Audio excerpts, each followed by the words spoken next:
Well, good evening to everyone out there watching the third episode of Toast the Talk.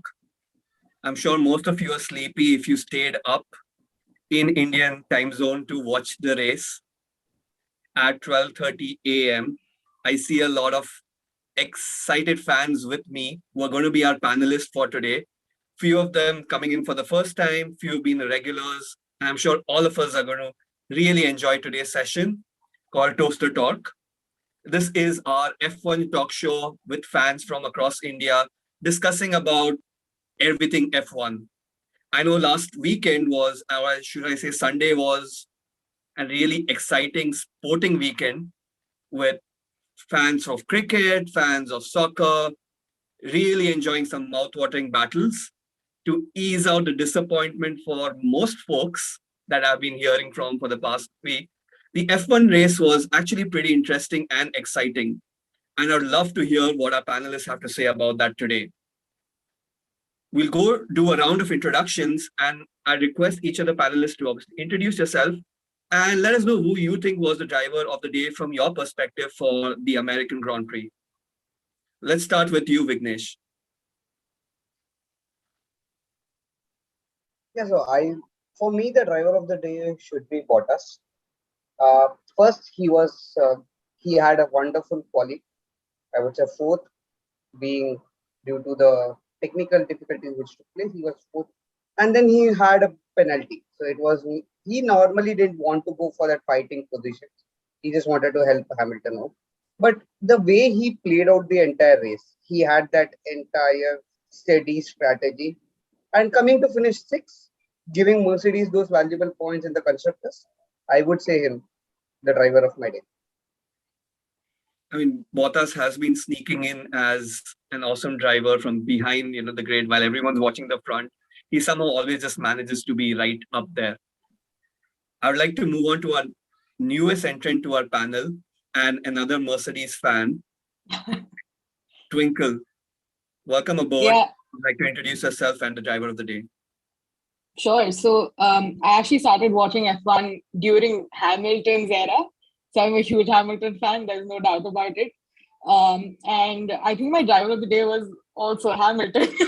I mean, I'm not trying to make this very monotonous, but he was absolutely fantastic. Fantastic. I don't think he made any errors at all. I think if the strategy was a little better with his first pit stop, he might have just gone and won the race.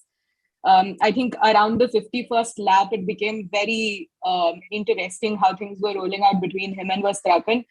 Because for a really long time, I really felt like he would be able to catch up. He had that incident with Tsunoda as well as Max. And I really thought that Hamilton might be able to catch up to him, but that was not the case, as we found out in the last lap. But it was a great drive by Lewis for sure.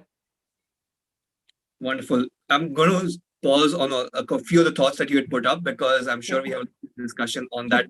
Yeah. Ameya, welcome aboard again. Hi, Vivek. So I think for me, I would probably go with Sebastian Vettel, starting from back of the grid with Aston Martin that is not, performing as much as we had anticipated last year. So, I mean, fighting through the grid, and he made a lot of aggressive challenges. We saw it on Giovinazzi and a lot of late challenges. And finally, to get 1 point, I would say, I mean, Sky Sports and our Hotstar didn't show too much of Seb or anyone except Verstappen and Hamilton. But like in highlights and everything, I think for me, he's my driver of the day. I think he had a wonderful drive. It's great to see. I think in this year's lineup, what I like is we have experience in all stages of 20-car formation. There's a lot of excitement in the front, in the middle, and even at the back. True. Yeah, definitely. Yeah. Okay. One person we all haven't really spoken about is, maybe he wasn't a driver of the day, but he was surely the winner of the day. Yeah. What do you think about Verstappen? I mean, it was a pretty interesting strategy to, I think Bottas not being around in the pack of like top four on the grid, I think it helped massively to Red Bull, because they could have avoided the undercut before that. So that was one thing which I felt very shocking, because when you have Perez and Verstappen on your back, you know that one undercut is coming. And even for the second stint, Verstappen was constantly telling them for Perez to pressurize Hamilton for a quick pit. So I think had Bottas been there, he would have potentially changed the result in favor of Mercedes, I felt. But yeah, I mean, we don't know what the IC issue was or was not there, but he drove massively. Like so, I think I'm assuming the aggressive strategy was to avoid what happened in Barcelona this year, and they actually ended up doing what happened in France. So I think that's that's actually worked in their favor. It was a pretty aggressive or risky strategy, I would say. That blue flag at the end of the race for Mick Schumacher, it helped massively for him. I think if the race was longer, I mean, Verstappen was whining in the last lap that to Michael Masi that let me through, like, why Schumacher is not letting me by. Had he let him by, I think the race result would have been different, because then Hamilton would have got the DRS and not Verstappen. So yeah, that was an interesting thing. But yeah, I mean, had the race was one lap longer, I think Hamilton could have got it out of him. But yeah, I mean, that's what racing is about. Like, I loved every bit of today's racing, and massive drive by both Verstappen and Hamilton. So yeah. Yeah, makes sense. What do you think? Yeah, so I think firstly, fabulous job by Max on the qualifying lap that he pulled. And that was, I mean, he was able to place his car up ahead. Fabulous job by Perez as well, by the way, to make sure that they have dominance when Bottas had to take that penalty for the IC as well. Max, of course, I would call this a strategy win for Max, because I think this was excellent strategy. And also, one of the things that we only found out after the race was Christian Horner came up to, I think, Crofty or someone, and mentioned that Max's rear wheels had entirely died out by the end of the race, but he was somehow able to pull that. The fact that he's learned how to keep his head has shown that he truly is one of the contenders for the championships this year. I mean, it just proves his mettle. Yeah, no, I totally agree. And I think Honor mentioned, right? Like, he grew 25 years. Yeah, yeah. This year has been fantastic, and I think even throughout the year he's just grown every race, which is brilliant. Yep. And I, as a neutral F1 fan, actually red F1 fan who can't because they're nowhere close to winning, I would say him growing in maturity and challenging Mercedes has really made it exciting for F1 fans this year. Absolutely. What are your thoughts? For the first time in this entire season, Red Bull showed Mercedes the importance of two cars. It was always Red Bull which was lacking that second car. And when Bottas took that IC penalty, and Mercedes were actually like a one-legged horse, I would say. They couldn't compete because they had two cars where they were competing against one. Also, I felt if Hamilton wasn't aggressive and didn't get that first position, the race would have completely turned, because then Mercedes could have undercutted Max, and that would have actually brought a different kind of view to the entire race. So probably Hamilton's excellent start and not having Bottas in the group went wrong for Mercedes yesterday. It's actually a very interesting take that you bring about, right? And it does make sense from a strategy perspective. That's probably what Mercedes would have gone through, and the tables would have completely turned. Speaking of aggressive, overtaking, challenging, what do you guys think about some of the overtakes that happened yesterday? And we had quite a few. And I know, Twinkle, you have got a couple on your sleeves. Yeah, actually, a very fun one was that confusing overtake between Sainz, Ricciardo, and Norris. So I think Sainz was supposed to let Ricciardo overtake him, but then I think he let Norris through, and there was just so much confusion. And at the end of the day, he had to let both the drivers through in the beginning itself. So it was so interesting. But again, Hotstar didn't really show that. Star Sports didn't really show that in detail.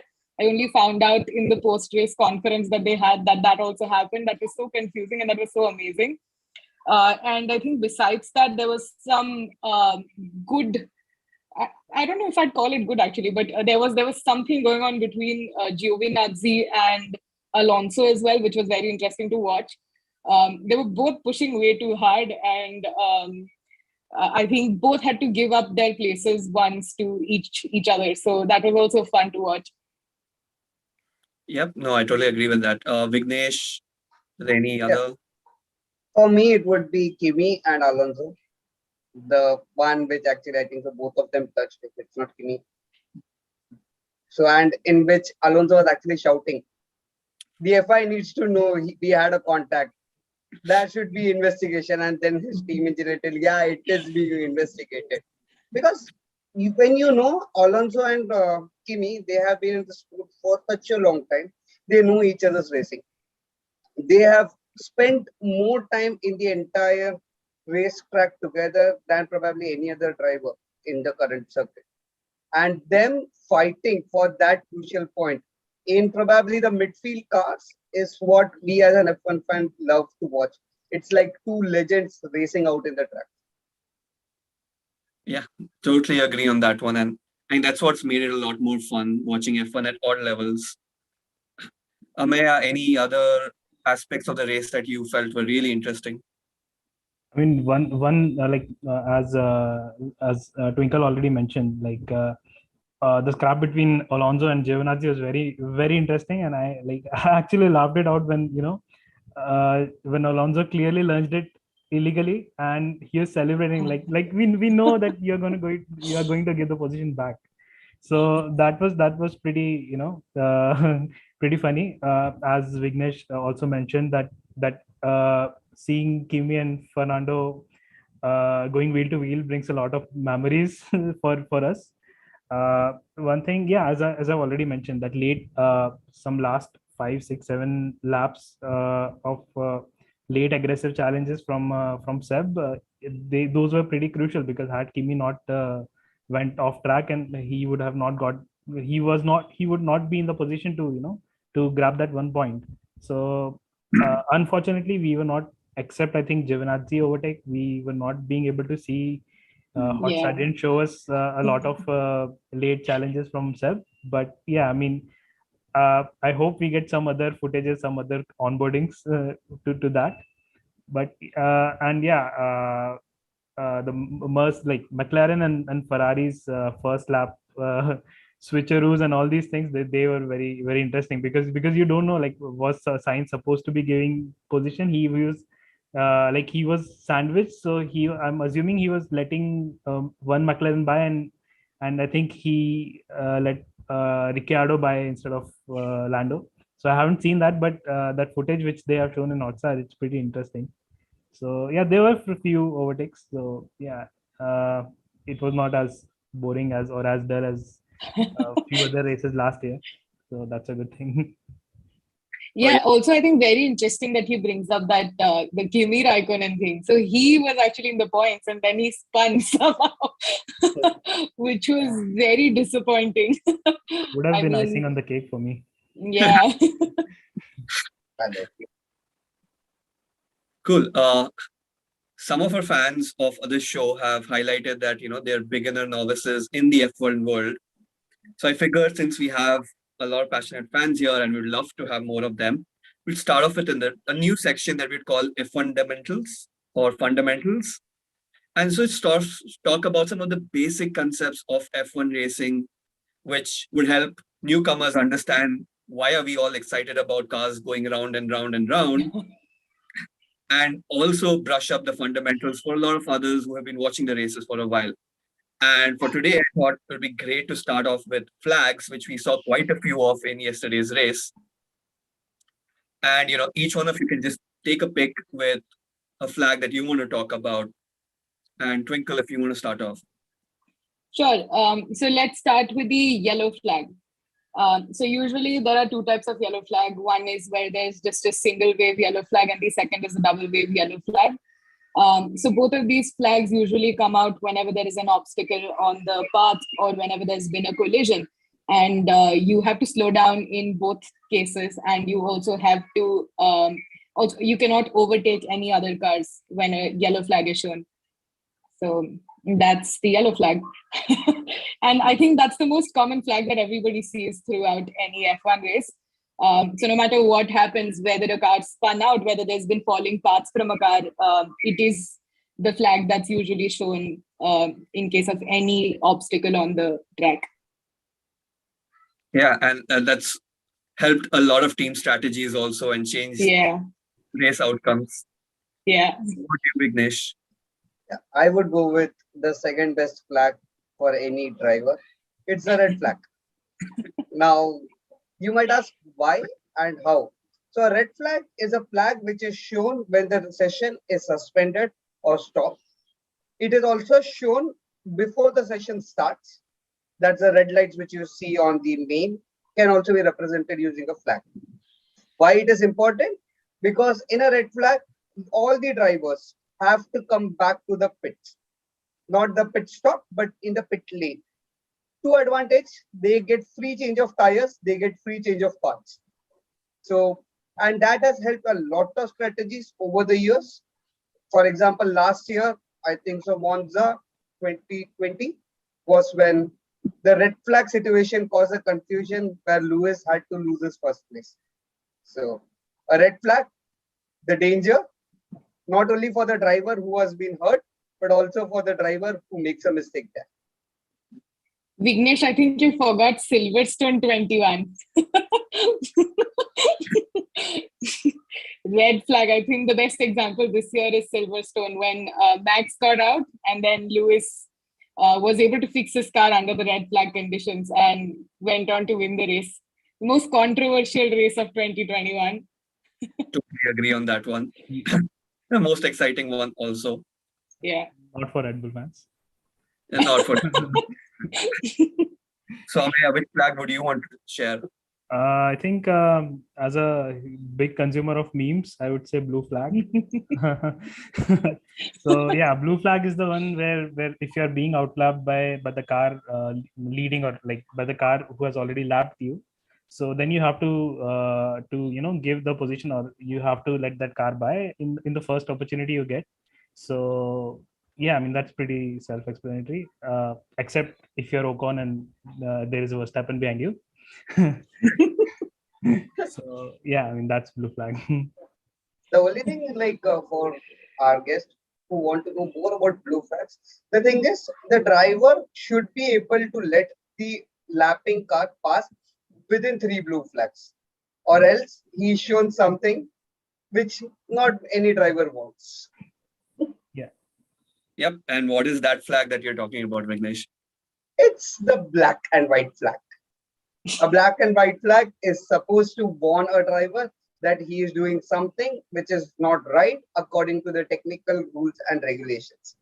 Why you have a white in there is mainly because we are not penalizing you too harsh with the black and we are giving you a liberty of peace and please don't repeat the mistake again. That's what the black and white means.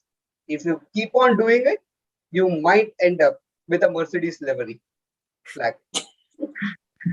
That's an amazing cycle. Yeah? Just to highlight to everyone, this is the diagonal black and white flag and not the checkered flag, which is another flag that a lot of drivers would love to see. Twinkle, do you want to tell us more about the checkered flag? Yeah, so usually waved at the end of a race. I think only waved at the end of a race. And all drivers want to be the first one looking at it, I guess. It's pretty simple. It's I think the flag that's most commonly associated with F1. The checkered flag looks like the chessboard, and sort of whoever crosses the line first is shown the checkered flag, and they go on to win the race. Yep. And Vignesh spoke about the black flag. Anyone wants to take a stab at what that is? And out of personal curiosity, because I've never seen it being used, if anyone else has actually seen the black flag. I mean, there have been incidents, I think, in Malaysia, I think. Like I don't think the driver has been shown a black flag, but the race itself has been black flag due to the conditions, like it was raining too much. If my memory is helping me right, but I can't I can't pinpoint a driver that have been shown a black flag.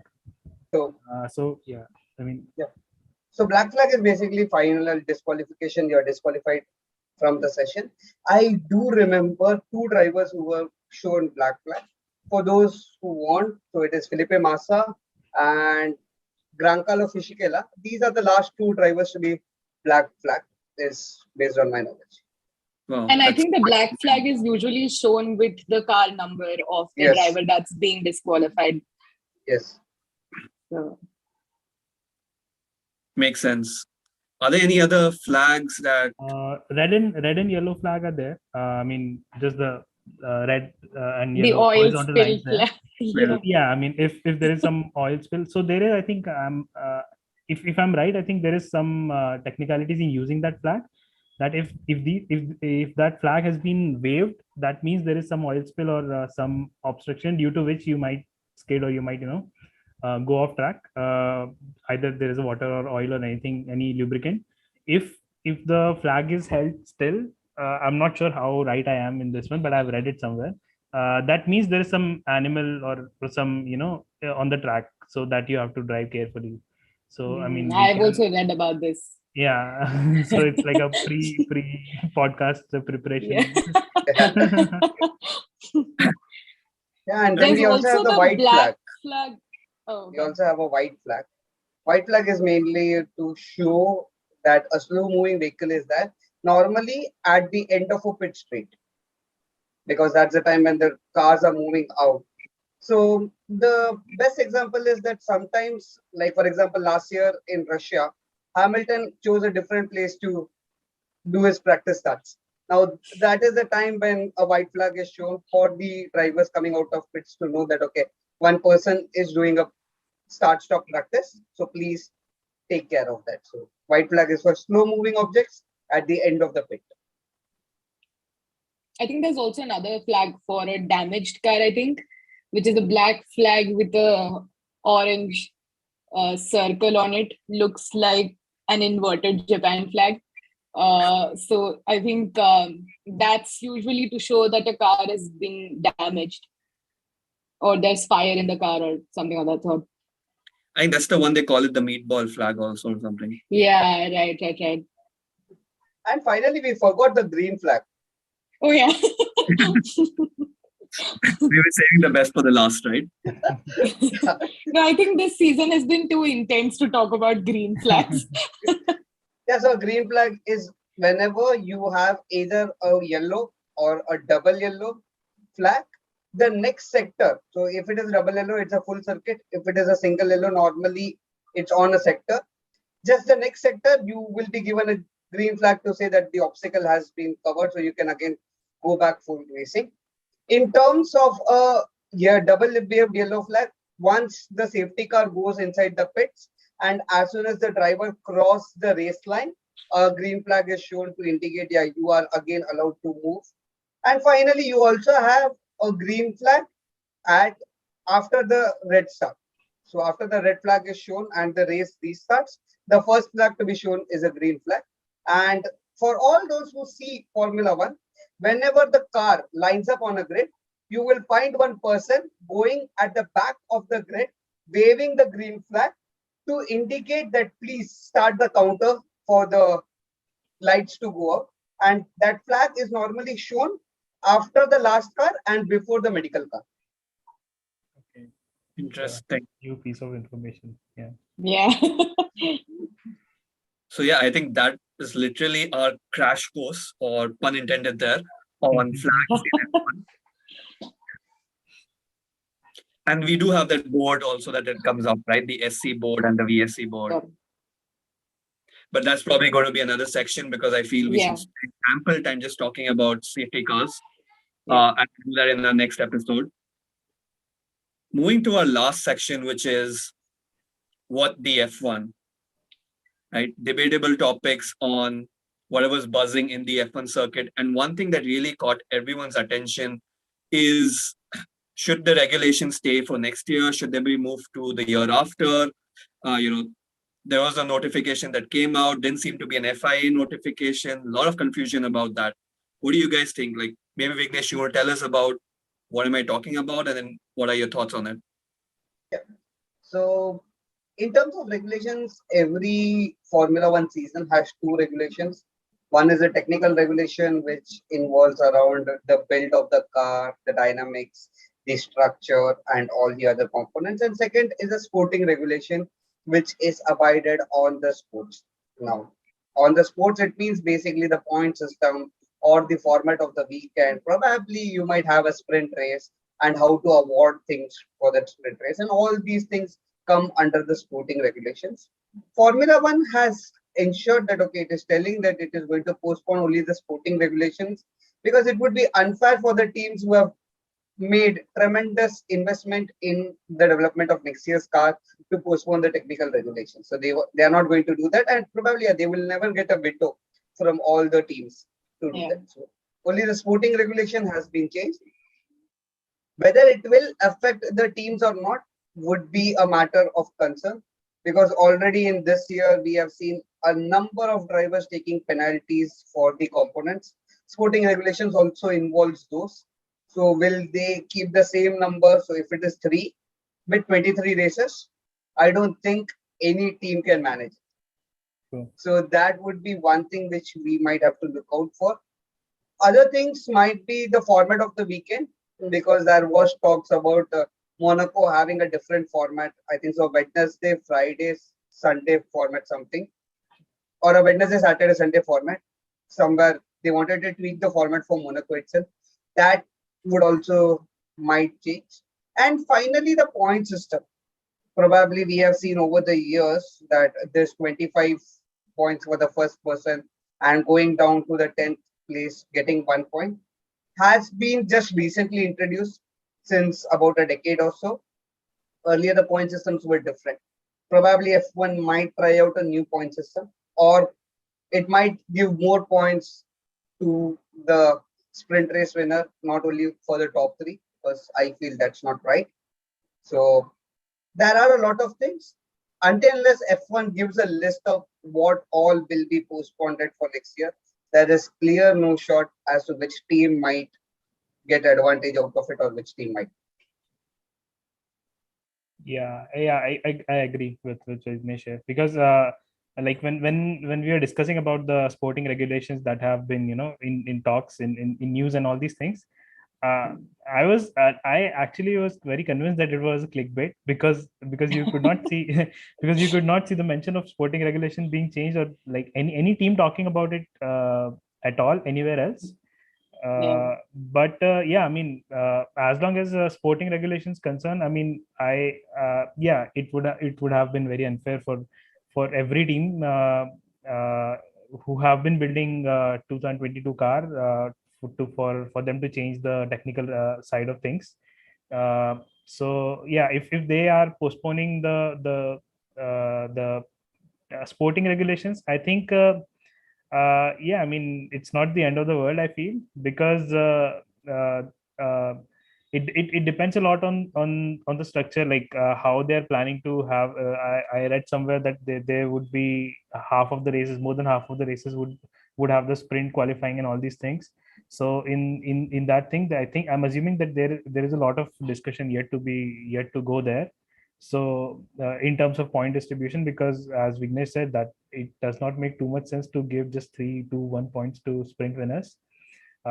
So I mean, keeping all these things, I think it was a good call to postpone the sporting regulations for 1 more year. I mean, that's I think it was very clickbaity, by the way.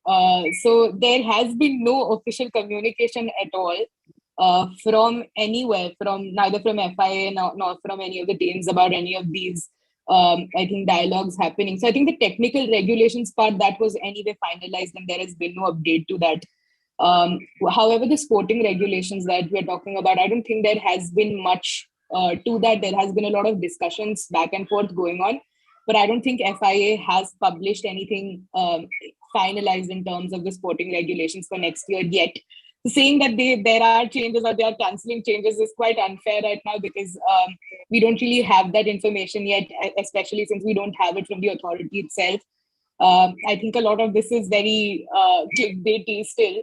So I think maybe there was a lot of conversation going on around the sprint races as well. I think they wanted to move to the sprint racing format, but nothing's been decided yet. So, and I do personally feel that nothing would come out of the blue suddenly last minute with Formula One, because things are very difficult. Logistics are very difficult.